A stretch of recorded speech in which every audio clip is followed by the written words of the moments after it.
Good evening, salam namaste to everyone. Good evening, madam, and welcome to our beloved Dada Dr. Bipin Kankar's Zoom session on backflow remedies. उनका सबसे प्रिय पसंद वाला subject, और इतना पसंद था उनको कि कोई भी एक रेमेडी होती थी जिसके ऊपर वो 1 2 3 घंटा कंटिन्यूस बोल सकते थे। वो हमारे हाव भाव देख के समझ जाते थे कि अब हम बोर हो रहे हैं।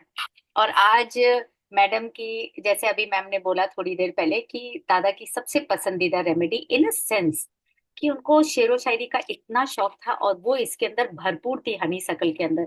जैसे उनका था, याद ना आए बीते दिनों की। राइट सोनल मैम, हम रहे या न रहे याद आएंगे ये पल।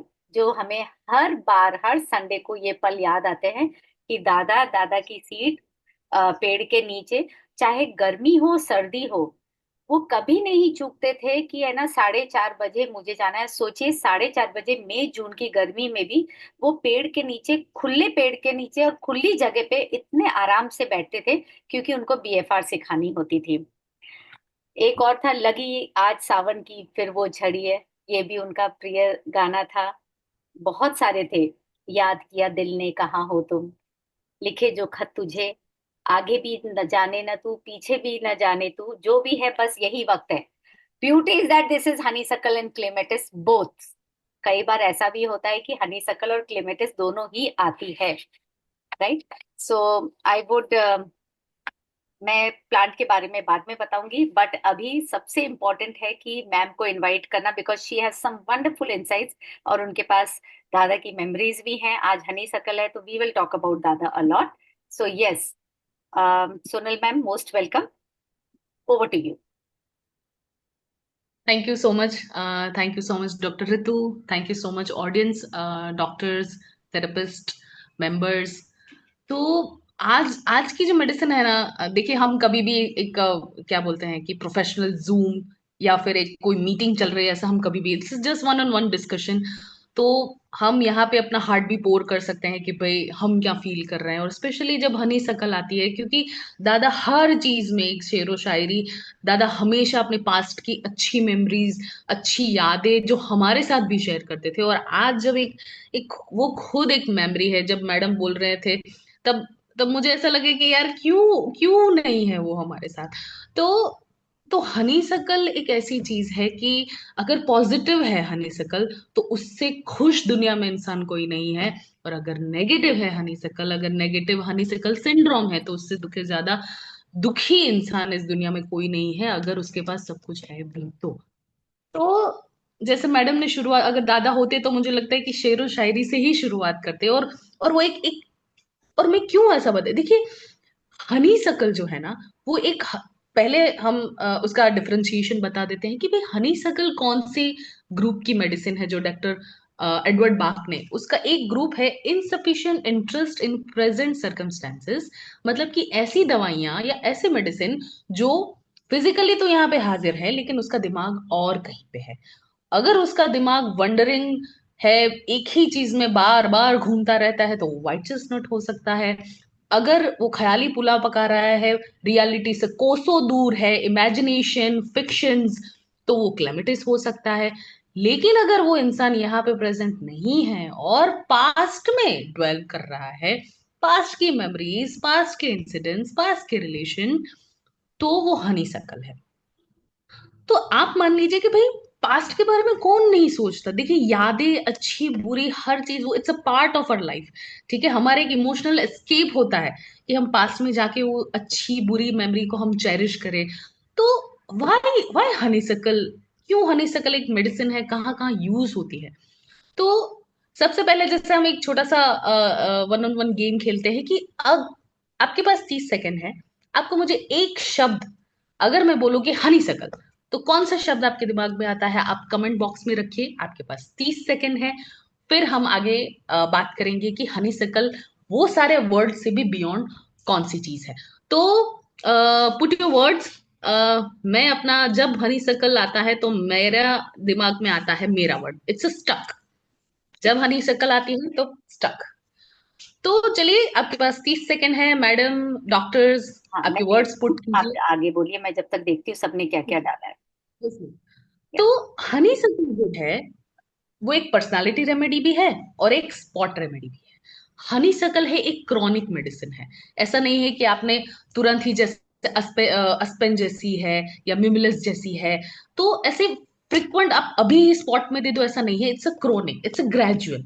तो आप आप समझिए कि कोई इंसान जो पास्ट में, क्योंकि वो हम सब करते हैं, हम पास्ट की मेमोरीज चेरिश करते हैं, तो हनी सकल ही क्यों?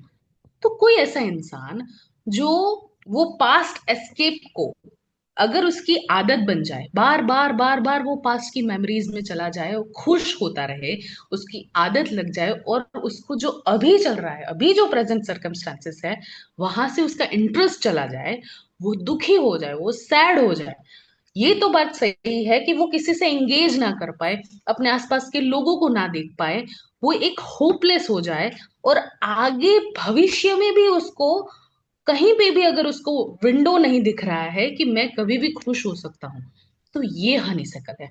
हनी सकल एक ऐसा इंसान है जो अपने पास्ट को तो ड्वेल कर ही रहा है, अपने फ्यूचर को खराब कर रहा है, और अपने सॉरी, अपने प्रेजेंट को खराब कर ही रहा है, और अपने फ्यूचर की होप भी डिस्ट्रॉय कर रहा है। जब ऐसा इंसान अगर आपको मिलता है, तब आपको हनी सकल सेव करता है। तो चलिए देखते हैं लोगों ने कौन से वर्ड्स चुने हैं। स्टक, यस मेरा है। Memories, yes. Memory, yes. Home sickness, yes. Memories, yes. Memories, yes. Young life, yes. Missing opportunities, yes. Past, unsatisfied. Thank you so much everyone. एक मिनट, आप पानी तो पीजिए। एक मिनट आप। जो मैम ने लिखा है ना स्टक, समझिए वो एक कीवर्ड नहीं है। आप लोगों ने जो लिखा है ना, मेमोरी, पास्ट या यूथ या जो भी आप लोगों ने लिखा है, दोज आर द काइंड्स जो कि हो जाते हैं, इंसान किस में फंस जाते हैं। तो जो एक टिपिकल वर्ड हर एक का होता है ना, it is beyond a keyword and that is only one, stuck. अगर मैं आज ग्रीफ भी बोलती हूँ, तो जरूरी नहीं है हमारी पास्ट मेमोरीज बहुत अच्छी हैं, राइट? सो हर वर्ड इज स्टक। वो एक सिंगल वर्ड स्टक के अंदर सब कुछ आ जाता है।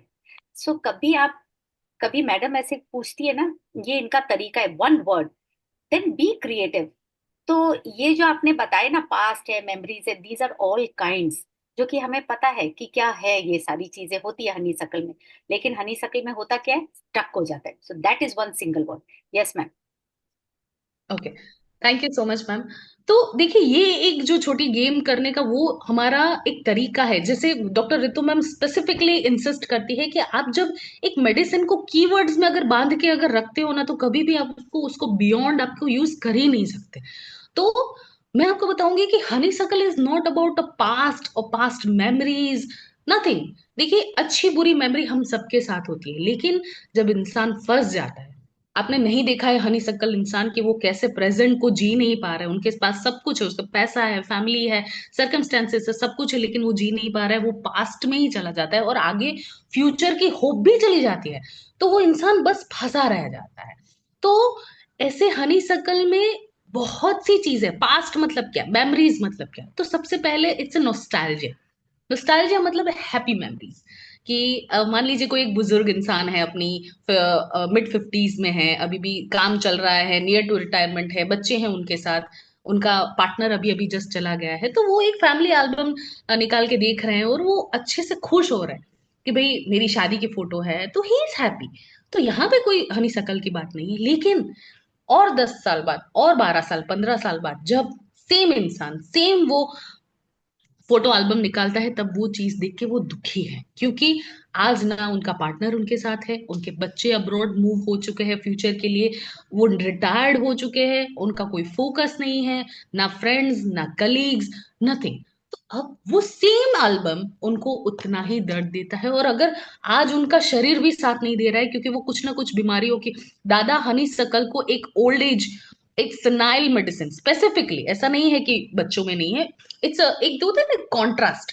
कॉन्ट्रास्ट मतलब स्पेसिफिकली बच्चे और बुजुर्ग, इनमें ज्यादा है, बीच में तो है ही, लेकिन ये जो टोटल कॉन्ट्रास्ट है, तो बुजुर्ग जो लोग हैं कि आज, अब आज उनके कलीग्स भी नहीं है, आज उनकी उनका शरीर उनका साथ नहीं दे रहा है, तब वो पीछे जाके जो अच्छी मेमोरीज है उसमें वो ड्वेल करने लगते हैं, और उसकी वजह से जब ये होपलेसनेस चली जाती है तो वही बीमारी उनको खाई जाती है और अल्टीमेटली उनका अंत हो जाता है। तो this is how bad honeysuckle state can be. Same चीज, मेरे फादर आज आज रिटायरमेंट होने में उनको शायद 4 या 6 महीने बाकी है, ठीक है। तो वो जब रिटायर होंगी तो आज से ही, अभी जब मुझे विजिट करने आए थे तब मुझे बोला, मैं कि तो पापा अच्छी बात है कि आप अभी रिटायर्ड हो रहे हैं फाइनली 30 साल की सर्विस के बाद। तो कि सच कहूं बेटा, तुम लोग रिटायरमेंट तो चलो ठीक है, पैसे भी है आज, पर तुम लोग आज कब बड़े हो गए, कब पढ़ के चले गए, कब शादियां हो गई तुमकी, कब तुम्हारे बच्चे हो गए, मुझे तो पता ही नहीं चला। और मुझे वो मैं वो आज वो हमारे बच्चों में, उनके जो नाती नातियां हैं उनको वो प्यार देते हैं क्योंकि वो हमें नहीं दे पाए। तो it's a regret, it's a big regret. शायद हम उस स्टेज में पहुंचेंगे तब हमें पता चलेगा। तो जब वो स्टेट अगर जरूरत से ज्यादा आगे बढ़ जाता है और वो हावी हो जाता है इंसान के दिमाग पर, तब हनी शकल आता है। तो इट्स ऑल अबाउट नॉस्टैल्जिया। दूसरा है होम सिकनेस। होम सिकनेस एक बच्चा है, ठीक है, वो माँ बाप के प्यार में पला बड़ा है, एक कुकून है, एक सेफ एनवायरनमेंट है, एक सेफ जोन है। लेकिन आप जरूरत से टाइम से पहले अगर आप उसको डिटैच करते, किसी भी वजह से उसको डिटैच करके उनको आर्मी बोर्डिंग स्कूल में भेज देते हैं, या फिर एक ऐसे इन्वायरमेंट में उससे दूर भेज देते हैं जब वो कुकून से डायरेक्टली बाहर निकल जाता है, जहां पे उनको फेवरेबल इन्वायरमेंट नहीं मिलता है, वो खाना, वो वार्मथ, वो वो अटैचमेंट, वो केयर नहीं मिलती है, तब वो इंसान वहां पे स्टक हो जाता है, वो एडजस्ट ही नहीं कर पाता है। चाहे कितनी भी अच्छी फैसिलिटीज हो, कितने भी अच्छे स्टूडेंट्स हो, कितनी भी अच्छी टीचर्स हो, लेकिन कुछ बच्चे नहीं एडजस्ट कर पाते। बच्चे तो क्या, हम भी एडजस्ट नहीं कर पाते। हम जब कॉलेजेस में थे तो कुछ लोग हमेशा बस कब छुट्टी मिलेगी, 5 साल के बाद भी कब छुट्टी मिलेगी, कब छुट्टी मिलेगी, ताकि हम घर जा पाए। तो वो एक जो स्ट्रिंग है ना होम सिकनेस का, वो है। तो this is all about honeysuckle. It's not about the lack of adaptation और lack of change, it's all about like no stuck in the past, stuck in that comfort zone, कि जहां पे वो आप आगे नहीं आ पाते हैं। Third category is grief and loss.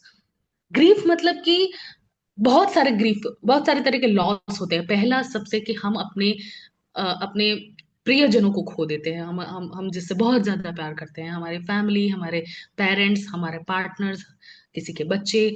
जब वो इंसान इस दुनिया से चला जाता है तो हर इंसान डेविस्टेटेड हो जाता है। लेकिन आज आज 5 साल हो गए हैं, 10 साल हो गए, 15 साल हो गए हैं, वो मूव ऑन ही नहीं कर पा रहे। उसकी आवाज सुनाई देती है, वो अगर बच्चे खेल रहे हैं तो उसमें वो देख रहे हैं। वो सारी चीजें उनको हावी हो जा रही है कि आज तक बच्चों को आज तक उन्हें सपने आ रहे हैं।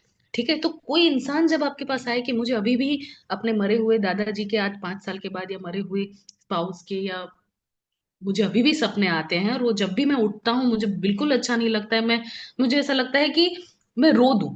तो ये it's stuck in a past, it's a subconscious. वो मूव ऑन हो चुका है, आज हंस रहा है, खेल रहा है, लेकिन वो जो सबकॉन्शियस जब उसके सरफेस पे आता है ना, वो जो रिमोर्स होके, और वो जो प्रॉब्लम है, दिस हनी सकल, वो हनी सकल, यहाँ पे लिंक ब्रेकर काम नहीं करेगा, यहाँ पे शॉक काम नहीं करेगा, यहाँ पे आपका हनी सकल काम करेगा। लॉस ऑफ डिवोर्स हो सकता है, लॉस ऑफ क्या बोलते हैं कि अ गुड जॉब हो सकता है। तो लॉस इन ग्रीफ बहुत तरह के हो सकते हैं। तो जब इंसान पास्ट में स्टक हो जाए और प्रेजेंट को ना एंजॉय कर पाए, तब दूसरा ही एक कैटेगरी आती है, it's a reluctant to adaption. मतलब कि कोई इंसान चेंज ही नहीं चाहता। मतलब कि मान लीजिए कि किसी इंसान का डिवोर्स हो चुका है, पर वो आगे जाके इसकी रीमैरिड हो गए, लेकिन वो अपनी वाइफ या अपने हस्बैंड को वो प्यार, वो केयर नहीं दे पा रहा है, क्योंकि वो पास्ट में हमेशा वो कंपैरिजन चलती रहती है कि तुम ऐसी नहीं हो, तुम वैसे नहीं हो, तुम ऐसा नहीं करते, तुम वैसा नहीं करते। तो तब रिलेशन जब खराब होता है तो इट्स हनी शक्ल। जब कोई इंसान, एक प्रमोशन उसको मिला है, एक ऑफिस से दूसरी जगह पे कर रहा है, लेकिन वो अडेप्ट नहीं हो पा रहा है, उसको लगता है कि नहीं यार, वो ऑफिस वाली बात नहीं है।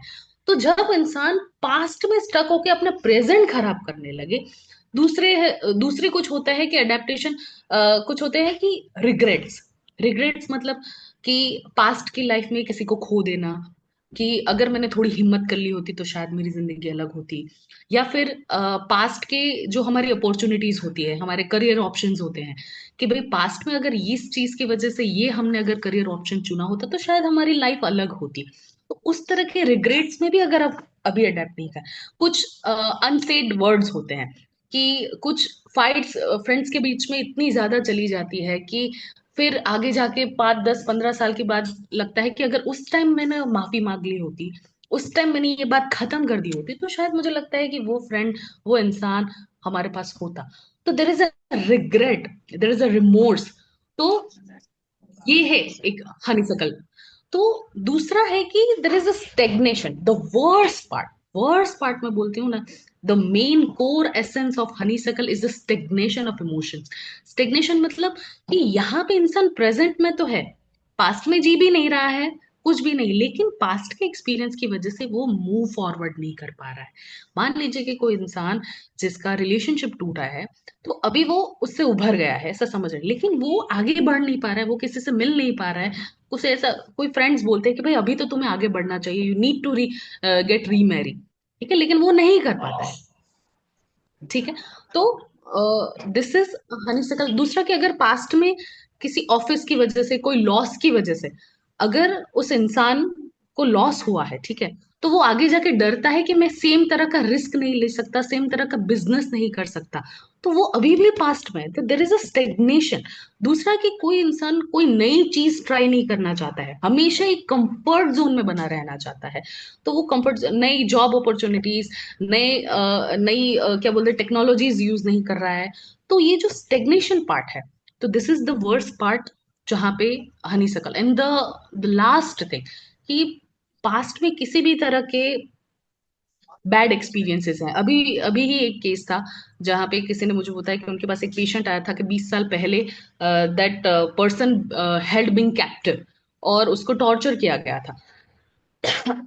और आज 20 साल के बाद भी वो समहाउ पैनिकली उठ रहा है, सपने से, नींद से उठ रहा है। तो मैंने रोक्रोज दिया है, लेकिन वो पैनिक अटैक्स उसके बंद नहीं हो रहे। तो मैंने उसको बोला कि भाई स्टार ऑफ बेथलेहेम दो, साथ साथ में हनी सकल दो, क्योंकि honeysuckle somehow being unconscious we got stuck into that specific area, जहां से हम मूव फॉरवर्ड ही नहीं।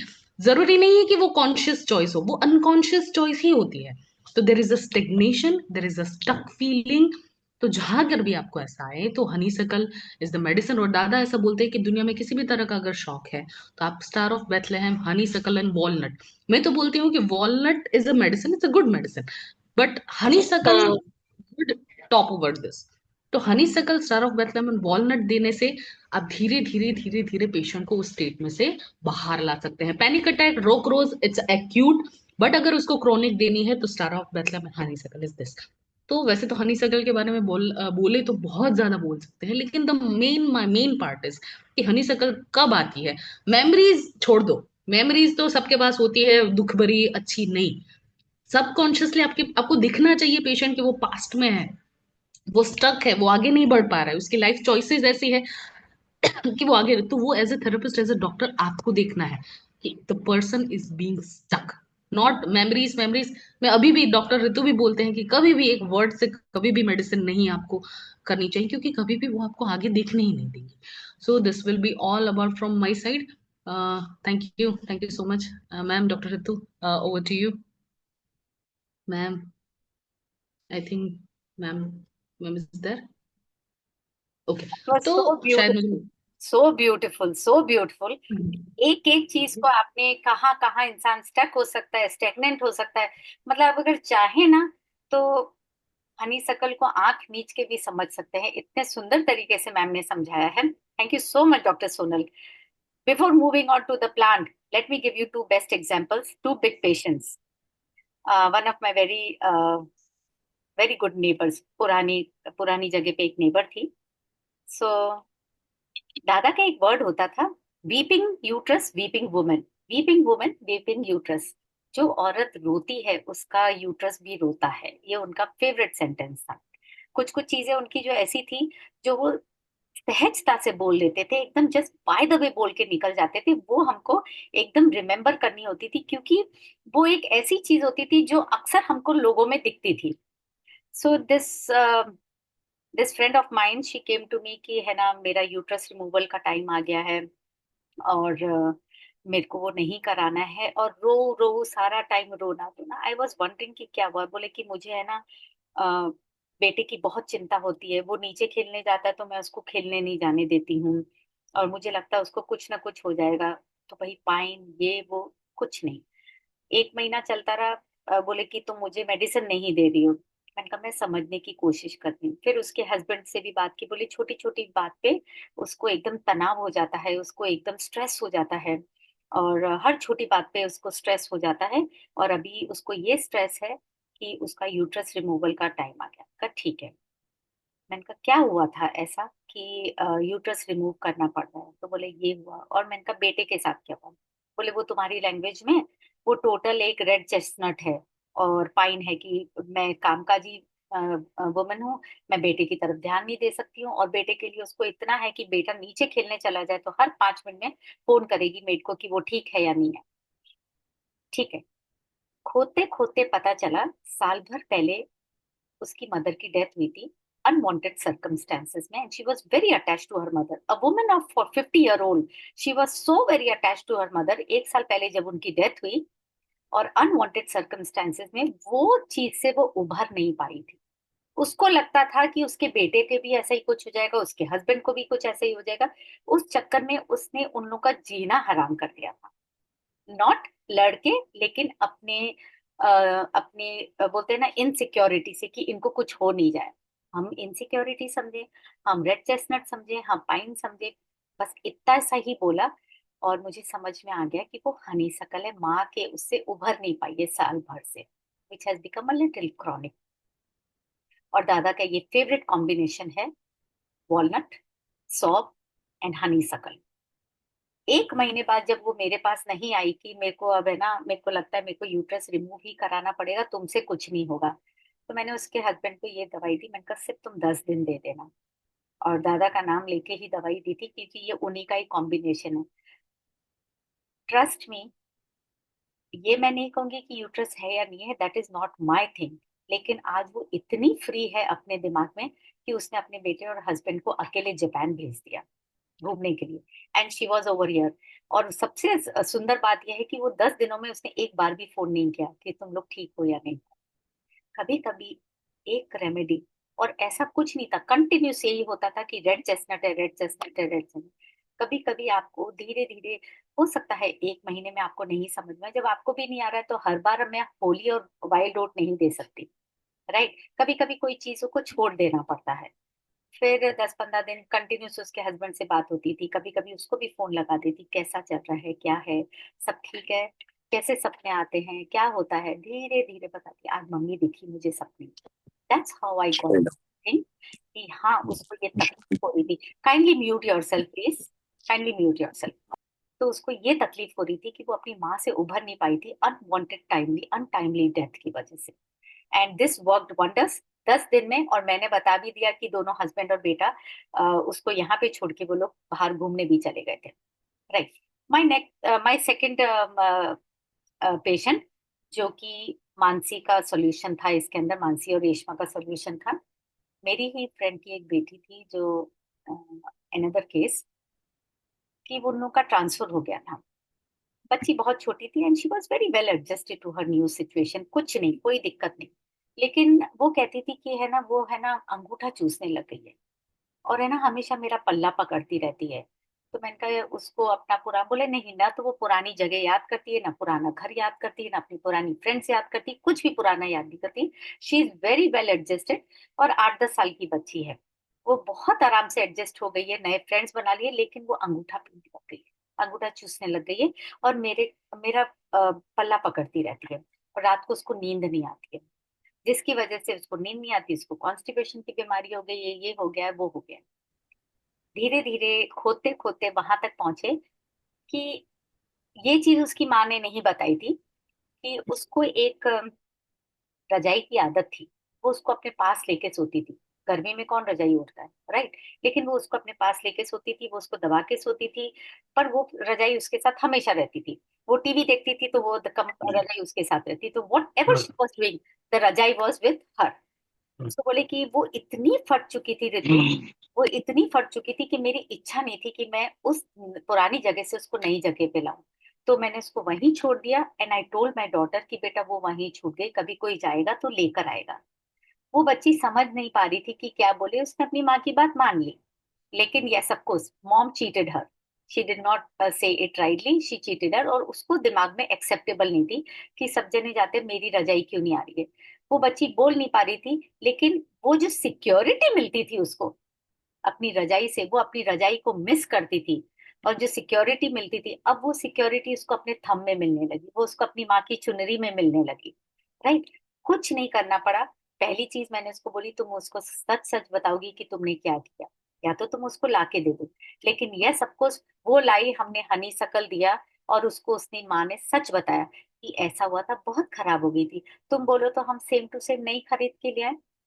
That what got her from that stuck position out. बोले कि हाँ, अब उसके कच्चे मन को ये समझ में आया कि मम्मी ने सच बोला, चाहे मन कच्चा हो या पक्का हो, सच सच ही होता है। अब उसको ये समझ में भी आ गया, हाँ जो बोल रही है वो सही है, बोले हाँ हम नहीं लेकर आ जाते। Trust me, 15 days she was there without sucking her thumb. आप सच बोलना सीखिए बच्चों को। बच्चे भले ही छोटे होते हैं, लेकिन उनको सब समझ में आता है। उनको ये भी समझ में आता है कि आप झूठ बोल रहे हैं, सच बोल रहे हैं, लेकिन वो बता नहीं पाते क्योंकि उनको समझ में नहीं आता है कि बोलना कैसे है। और वो उसकी इतनी पसंदीदा चीज थी, और वो उसको सिक्योरिटी देती थी, क्योंकि मम्मी अगर काम पे जा रही है तो कोई चीज है उसके पास, वो एक रजाई और कुछ नहीं था, उसका सिक्योरिटी जोन था। Right, these were two beautiful examples. And before this session ends, let me tell you, we will continue honeysuckle next week also. पर अभी मुझसे जितना कवर होता है हम डेफिनेटली उतना कवर करेंगे। एंड द बायोलॉजिकल नेम, हाँ कोई ये एक चीज मैं पहले बता देती हूँ कि जो दादा के ये गाने थे हनीसकल पे, दे वर वेरी एप्ट। कोई अगर गा के सुना सकता है तो हम खुश हो जाएंगे, शायद दादा भी कहीं हैं तो खुश हो जाएंगे। Before that we will start. अगर कोई तैयार है तो प्लीज अपना हैंड ऊपर कर सकते हैं, raise your hand, unmute yourself, और you can just throw a message also in the chat box. Meanwhile, so this being a symbol of fidelity and affection, honeysuckle क्या है, fidelity और affection के लिए बहुत famous है। ये बहुत बड़ी बात है कि जो हमें पता भी नहीं थी। Right, Madhavi Rokade, okay well, you will sing the song later on, we will just note it down. Perfect. And honeysuckle का एक बायोलॉजिकल नेम है लोनीसेरा कैप्रिफोलियम। एंड कैप्रिफोलियम का Lonicera, of course it's a genus name, but caprifolium है। And caprifolium का मतलब होता है goats leaf. और इसको गोट्स लीफ क्यों कहा जाता है, क्योंकि जो हनी सकल की लीव्स हैं दे रिजेंबल गोट्स ईयर, बकरी के कान की तरह दिखते हैं। और उससे भी अच्छी बात यह है कि हनी सकल की जो लीव्स हैं, हनी सकल का जो प्लांट है, वो बकरियों के लिए बहुत बड़ा फॉडर है, ये उनकी पसंदीदा खाना का कहा जाता है। दैट्स है उसके लीव्स को गोट्स लीफ भी बोला जाता है, which is a common name of caprifolium. And we all know that it's native of south Europe, definitely. अब उसको आप कैसे, हनी सकल एसेंस को हनी सकल प्लांट के साथ कैसे जोड़ सकते हैं, इसकी एक बहुत ब्यूटीफुल स्टोरी है जो दादा ने मेरे साथ शेयर की थी। कि जो फ्लावर्स होते हैं हनी सकल के, they are literally odourless during the day time, उनमें कोई खुशबू नहीं होती डे टाइम में। बट जैसे जैसे रात होती चली जाती है, as night appears, they release a fragrance, उनमें से एक बहुत सुंदर खुशबू आने लगती है। और वो खुशबू रात को ही क्यों आती, because they are trying to attract flying moth. एक तरह का इंसेक्ट होता है, उसको अट्रैक्ट करने के लिए वो एक खुशबू निकालते हैं। और उससे भी बड़ी बात यह है कि अगर वो फ्लावर को रात को अगर आप तोड़ के नीचे तोड़ के फेंक भी देते हैं तो भी उसकी खुशबू नहीं जाती है। तो कितनी अजीब सी बात है कि जो फ्लावर दिन में बिल्कुल ओडरलेस होता है, जिसके अंदर बिल्कुल फ्रेग्रेंस नहीं होती है, वो रात आते आते बहुत सुंदर फ्रेग्रेंस देता है। उसी तरीके से एक इंडिविजुअल जो दिन भर अपने बिजी शेड्यूल में बहुत बिजी रहता है, लेकिन जैसे जैसे रात आती है they move into their past life, they move into their memories. Right, तो ये उसी तरीके से है कि लाइक, अब मैंने इसको बोला कि जैसे ही फ्लावर को आप तोड़ेंगे, प्लांट से तोड़ेंगे, राइट, टूट गया, नीचे गिर गया, फिर भी वो अपनी खुशबू नहीं छोड़ रहा है, उसमें खुशबू है। उसी तरीके से इंसान अपने पास्ट से कट चुका है, वो अपने प्रेजेंट में है। राइट, लेकिन फिर भी वो अपनी मेमोरीज, अपनी पास्ट मेमोरी की फ्रेग्रेंस से नहीं निकल पा रहा है। This is exactly what honeysuckle plant shows to us, कि पास्ट मेमोरीज में आप अटके हुए हो, आप स्टक हो। वो सुंदर मेमोरीज हो, वो खराब मेमोरीज हो, वो आपको ग्रीफ दे रही हो, बट वो खुशबू पास्ट मेमोरीज की अभी भी लिंगर ऑन कर रही है प्रेजेंट के अंदर, डिसाइड कि आप अपने पास से कट चुके हैं उसके बावजूद भी। तो ये हनी सकल की पेड़ की खूबसूरती है जो हमें एसेंस में दिखती है। और इसका बिहेवियर पैटर्न भी मैंने आपको समझा दिया कि कितना सुंदर बिहेवियर पैटर्न है, कटने के बाद भी वो अपनी खुशबू छोड़े जा रहा है। अब एक फाइडेलिटी के ऊपर भी एक छोटा सा ये है कि हम इसे बिलीफ कहें या ये हकीकत है, ये हमें नहीं पता। दादा इसको बिलीफ ही कहते थे कि विक्टोरियन एज के टाइम की जो गर्ल्स हैं, यूरोप की गर्ल्स, उनको ये फ्लावर्स फॉरबिडन था अपने घर ले जाना। क्यों फॉरबिडन था? क्योंकि वो कहा जाता था कि फाइडेलिटी के लिए फेमस था। तो ये कहा जाता था कि अगर उनके सपने में कुछ ऐसे सपने आए, इतने शॉकिंग सपने आए, तो वो लड़कियों की मेच्योरिटी के लिए, लड़कियों की सेंसिबिलिटी के लिए बहुत बड़ा शॉक हो सकता था। क्योंकि अगर उनको सपने में आए, फॉर एग्जाम्पल, कि उनका हस्बैंड है या उनका लवर है वो किसी और के साथ है, it can be very shocking to them. That was a kind of a believe. हाँ जी आसिफ साहब बताइए, बताइए आप कुछ कहना चाह रहे हैं? आसिफ साहब आप कुछ कहना चाह रहे हैं? फेयर इनफ, आप चैट बॉक्स में डाल दीजिएगा अगर आपको कुछ पूछना है तो। Mean while I will continue उसी तरीके का एक। हाँ जी आसिफ साहब बताइए। जी मैम, आपने बताया कि जो माजी की यादें हैं जी। उसके लिए हनी साइकिल जो है ना वो बेहतरीन है। हम्म। ठीक है। तो जो फ्यूचर की यानी ये मौजूदा है उसके लिए मतलब हम जो है ना वो वॉलनट देंगे। फ्यूचर के लिए। इसमें तो मुझे फ्यूचर। ना जरा इसमें थोड़ा सा ना ये यादों के हवाले से कि अगर एक पेशेंट में माजी की यादें हैं, वो माजी के वाकयात को लेकर चल रहा है, तो उसके लिए तो आपने ये बताया है। तो जो एक एक बार बार ख्याल आ रहा है, तो वो तो माजी का भी हो सकता है, हाल का भी हो सकता है, जो वो तो भी फ्यूचर, पोजीशन है उसकी। फ्यूचर की यादें कभी जी नहीं होती है आसिफ साहब। फ्यूचर की यादें जी कभी नहीं होती है। फ्यूचर का तो क्या होता है, खेल कैसा होता है, आप सोचते रहते हैं काश ये होगा, अगर ये हो तो मेरे साथ, अगर ये मेरे को जी मिल जाए तो। वो फ्यूचर जी होता है जी जिसका आपके पास कोई अंदेशा नहीं कि क्या होएगा। दैट इज डिफरेंट, वो ख्याली पुलाव है, वो क्लीमेटिस है, वो हम कर चुके हैं। एक बार आप वापस सही। क्लीमेटिस में वीडियो रिकॉर्डिंग देखिएगा। हनी सकल में क्या है, जी आपको आपको 100% मालूम है आपके साथ पास्ट में क्या हुआ है। चाहे अच्छा हुआ हो या बुरा हुआ हो। बुरा होता है वो भी हमसे छूटता नहीं है, और अच्छा होता है वो हमको अच्छी यादें देता है। राइट। तो पास्ट इज कंफर्म्ड कि मेरे साथ ये हुआ है। और क्लीमेटिस जी कैसा है कि फ्यूचर में मेरे साथ क्या होगा वो मुझे नहीं मालूम। तो उसके लिए तो आप किसी भी हद तक जा सकते हैं, सोच तो आपकी किसी भी हद तक जा सकती है। जी जिसका जी एक गाना मैंने आपको बताया था जो दादा अक्सर बोलते थे, आगे भी जाने न तू। आगे क्या होने वाला जी है वो हम नहीं जान सकते, और पीछे क्या हो गया वो तो पीछे छूट चुका है। राइट। तो क्लेमेटस और हनी सही। सकल का कॉम्बिनेशन था। और जैसे जैसे हम हनी सकल कंप्लीट करेंगे शायद आपको क्लियर हो जाएगा, और एक बार आप क्लेमेटस की रिकॉर्डिंग भी देख लीजिएगा, ठीक है? बहुत शुक्रिया जी, बहुत मोस्ट शुक्रिया। वेलकम, अल्लाह मोस्ट। जी। और हम आगे जाते हैं इसमें। एक बिजार बिलीफ और है इस हनी सकल के बारे में, वो ये है कि कहा जाता था कि वो विक्टोरियन एज की जो लड़कियां थी ना, उनकी बड़ी बुजुर्ग जो घर में औरतें थी वो कहती थी कि इस फूल को सूंघते टाइम अगर तुम ये सोचो, विजुलाइज करो कि तुम्हारे बॉडी पार्ट्स कैसे होने चाहिए, तुम पतली होनी चाहिए या मोटी होनी चाहिए, तो अगर वो खुशबू सूंघते सूंघते अगर तुम ये सोचोगी तो तुम्हारा शरीर वैसा ही हो जाएगा। This was very bizarre belief. मतलब ये कोई हद तक भी हमारा बिलीव जा सकता है, हम कोई भी हद तक ट्रस्ट कर सकते हैं। यही चीज हमारे खुदा या भगवान के साथ भी होती है कि ट्रस्ट हुआ तो हमें सब समझ में आता है, नहीं हुआ तो हमें कुछ भी नहीं समझ में आएगा। राइट। तो ये सारी जो बिलीव्स हैं ये बिजार बिलीव कह सकते हैं, या ये हुआ होगा तो भी मुझे पता नहीं, बट ये सब कुछ ये दादा ने शेयर किया था। Another beautiful part about that is that honeysuckle 180 types की स्पीशीज होती हैं। और इतनी खूबी है इस प्लांट के अंदर, इतनी खूबी है। और एक इसका एक स्पीशीज हम हिंदी में बोलते हैं मधुमालती। वो हमारे यहाँ पे बहुत उगता है मधुमालती। तो ये one of the 180 species of honeysuckle है।